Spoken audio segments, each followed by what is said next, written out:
So, hi guys! Ayan guys, for the vlog si Ma'am Shi kasi may in-order akong bagong lipstick sa Avon yesterday kay Ate Lani. I ordered 3 pieces of lipstick, but in this video, I will only review one. Okay, so ano ba yung ano nito? This is Toasted Rose. Ito, Dream to Shine. Ayan guys, oh. So, check nyo kung maganda. Mag-order din kayo sa pinakamalapit na mga dealer, Avon dealer sa inyo. Okay? Ayan. Check natin. Tada! Wow, very nice. Mahaba ba yung ano? Okay. Yung ano kasi, naubos na yung isa ko, oh. Ang ganda nito, oh. Avon kasi maganda talaga. Nakaputol. Sundin nyo lang guys yung shape niya. Wag ganyan na.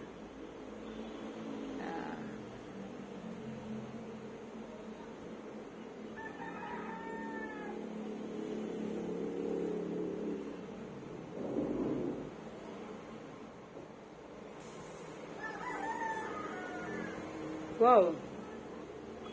Ganda ng ano ha.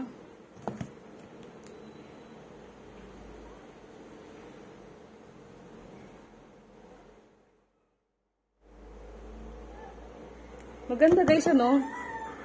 Tapos guys, I have a new blouse today. Woman, ito, kayo na mag-check ng price nito. Medyo pricey siya sa woman. And akala ko medium ako sa woman, hindi pala. Small pa rin pala ako, o diba? Pack na pack. Kaya the last time I bought a medium size and then I returned into SM. Kasi nga, ang luwag sabi ko sa girl. Sabi nung isang girl, na sales lady, mamula ng small. So sabi ko, okay, magpalit na lang ako ng iba.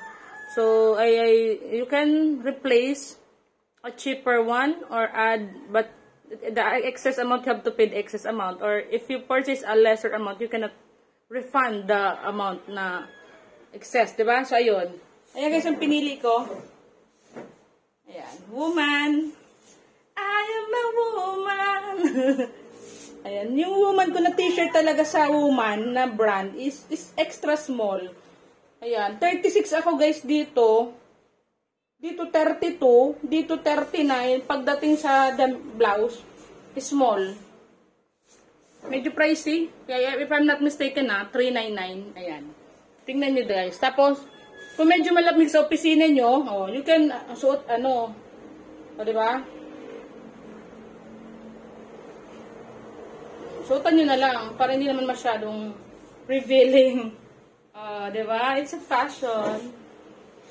Okay? So, I hope may natutunan kayo ngayon sa aking fashion vlog. Char.